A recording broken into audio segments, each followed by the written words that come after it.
RTO4 is a rational and well thought out reaction to the fact that digital disruption had a bigger effect probably on tourism, second only to television and music media.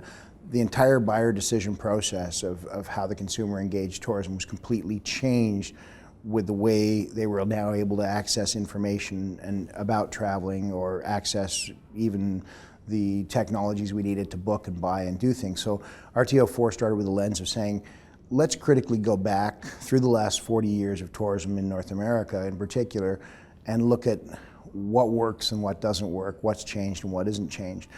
And after a year or two of experimenting in a traditional big media world, we were able, in the case of putting in measurement systems that would illuminate these things for us, we were able to see that the biggest expenditures we were making were often driving the lowest rates of return, and small strategic initiatives that were more socially oriented, more virally oriented, gave us incredible rates of return over conventional. So give me an example. So I'll give a great example. One of the primary areas we saw opportunity in to start with was user experience or UX issues on websites, and it fell into our lap. We were doing an A/B test with one of our theater partners. We tested a conventional media marketing project against a repair project, which was really fixing some dead ends, some closed doors, some blind corners on their website. And when the results rolled in, they weren't really what we'd expected. We'd expected a decent, conventional campaign and some improvement in sales from the UX side of things. And what we got was the conventional campaign was lackluster, to say the least, but the UX issues literally doubled the overnight sales of accommodation over the course of the next year. So we're talking about a region, a very small part of our region, where sales went from $750,000 to $1.5 million in less than 12 months on a $30,000 fix to UX. That's great. The other thing that I really like about your destination is you're probably the only one without a consumer brand. Can you tell me how you came to that and why you did that?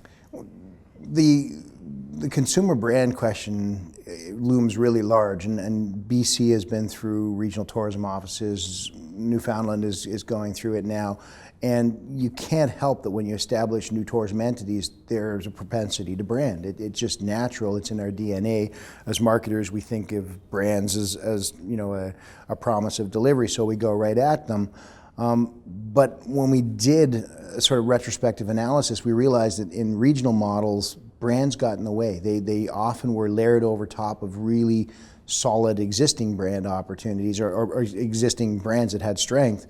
And not only did they create confusion in the marketplace, but often they actually disaffected either operator brands that already exist or DMO brands that already existed. And really, when we looked at the fact that we're a $1 billion region, our region tracks via Stats Canada about $1 billion annually in tourism regional economic impact. We have less than a $2 million budget to affect change in that region. It was very obvious from the beginning that what we needed a Leviathan. We need an amalgamation of all the players, all kind of rowing in the same direction, bringing little pieces of their own respective resources to the table. So it was apparent that if we'd gone out with a brand, we would never be able to achieve that kind of alignment. Not having a brand was key to creating the kind of consensus and alignment that we needed across DMOs, across operators, across the mayor's office, the BIAs, the chambers of commerce, the ECDev people, the civic infrastructure people, in order to harness all those little pieces of our respective resources to make a much bigger impact in terms of what we call a destination instead of a destination marketing organization. Yeah, that's great, and it frees up resources to do some of the things that you mentioned earlier. Right?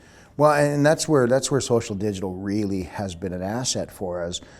When we saw that the ROI on social digital was massive, and it's interesting when I say massive, put it into context.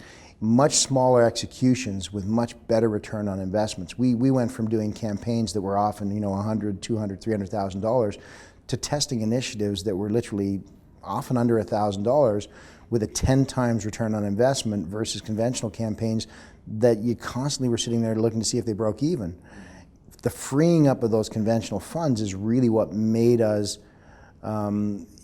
capable of reaching out and starting to do some real engagement work, some real hardcore 3-year strategic planning with our partners. That takes time and money, it takes a staff to execute it, but it was the freeing up the conventional funds that allowed us to actually begin this whole process we call enabling engagement. This is your first time at SoMeT. It's day one, it's early, but what do you think of the conference so far?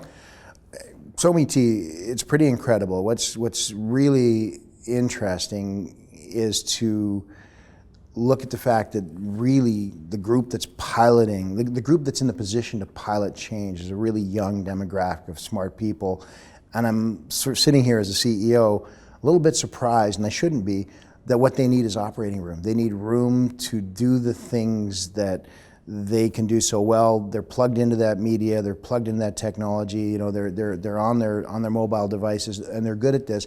And I'm surprised to hear a lot of feedback that a lot of them are already stuck in models that are saying, yeah, well, you know, that's nice, you know, get on your subway, come to work, look at your iPhone, but when you get here, do conventional advertising. Really? That's like being in a car, finding yourself in a swimming pool saying, I'll just keep driving. You know, it doesn't work that way. So I think that the most impressive thing is recognizing that the talent's there to really leverage the impact of digital disruption.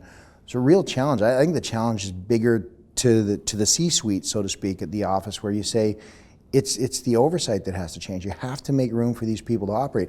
Now you have to mentor them. They don't all have, you know, 20, 30 years worth of business experience. So fine, bring that to the table, mentor them, up their acumen at making goal, strategy, measurement sort of decisions, but let them run with their media. I mean, television was our media, you know, it was 1970, 1980, and frankly, digital and mobile is their media. Let them run with it, let them show us how to do it, help them with the parameters to make it successful, let them fail quickly, make sure they celebrate those failures, move on and learn.